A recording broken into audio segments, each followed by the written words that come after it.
Moby-Dick, or The Whale, by Herman Melville. Chapter 127, The Deck. The coffin laid upon two line tubs between the vice bench and the open hatchway. The carpenter caulking its seams, the string of twisted oakum slowly unwinding from a large roll of it placed in the bosom of his frock.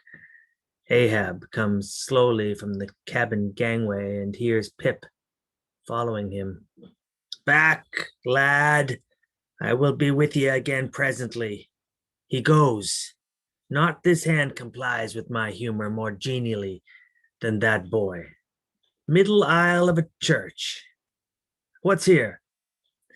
Life buoy, sir. Mr. Starbuck's orders. Oh, look, sir, beware the hatchway. Thank ye, man. Thy coffin lies handy to the vault. Sir? The hatchway. Oh, so it does, sir, so it does. Art thou not the leg maker? Look, did not this stump come from thy shop? I believe it did, sir. Does the ferule stand, sir? Well enough. But art thou not also the undertaker? Aye, sir. I patched up this thing here as a coffin for Queequeg, but they've set me now to turning it into something else. Then tell me, art thou not an arrant, all-grasping, intermeddling, monopolizing, heathenish old scamp, to be one day making legs and the next day coffins to clap them in, and yet again life buoys out of those same coffins? Thou art as unprincipled as the gods, and as much of a jack of all trades. But I do not mean anything, sir. I do as I do. The gods! Again, hark ye. Dost thou not ever sing, working about a coffin?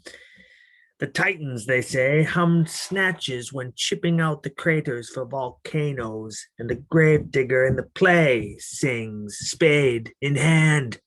Dost thou never sing, sir? Do I sing? Oh, I'm indifferent enough, sir, for that. But the reason why the gravedigger made music must have been because there was none in his spade, sir. But the caulking mallet is full of it. Hark to it.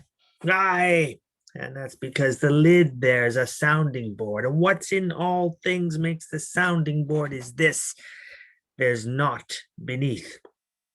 And yet a coffin with a body in it rings pretty much the same, carpenter. Hast thou ever helped carry a bier and heard the coffin knock against the churchyard gate going in? Faith, sir, Faith? What's that? Why, faith, sir, it's only a sort of exclamation like, that's all, sir. Ah, go on. I was about to say, sir, that art thou a silkworm? Dost thou spin thy own shroud out of thyself? Look at thy bosom. Dispatch, and get these traps out of sight. He goes aft. That was sudden, but squalls come sudden in hot latitudes. I've heard that the Isle of Albemarle, one of the Galapagos, is cut by the equator right in the middle. Seems to me some sort of equator cuts yon man, too. That old man right in his middle. He's always under the line. Fiery hot, I tell you. He's looking this way. Come, Oakum, quick. Here, we go again.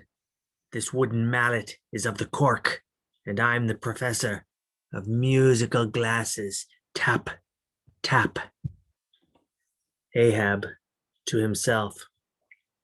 There's a sight, there's a sound. The gray-headed woodpecker tapping the hollow tree. Blind and dumb might well be envied now. See, that thing rests on two line tubs full of tow lines. A most malicious wag, that fellow. Rat, tat, so man's seconds tick. Oh, how immaterial are all materials. What things real are there but imponderable thoughts? Here now is the very dreaded symbol of grim death, by a mere hap made the expressive sign of the help and hope of most endangered life. A life buoy of a coffin. Does it go further? Can it be that in some spiritual sense the coffin is, after all, but an immortality preserver? I'll think of that. But no, so far gone am I in the dark side of Earth that its other side, the theoretic bright one, seems but uncertain twilight to me. Will you never have done, Carpenter, with that accursed sound? I go below. Let me not see that thing here when I return again. Now, then, Pip, we'll talk this over. I do suck most wondrous philosophies from thee. Some unknown conduits from the unknown worlds must empty into thee.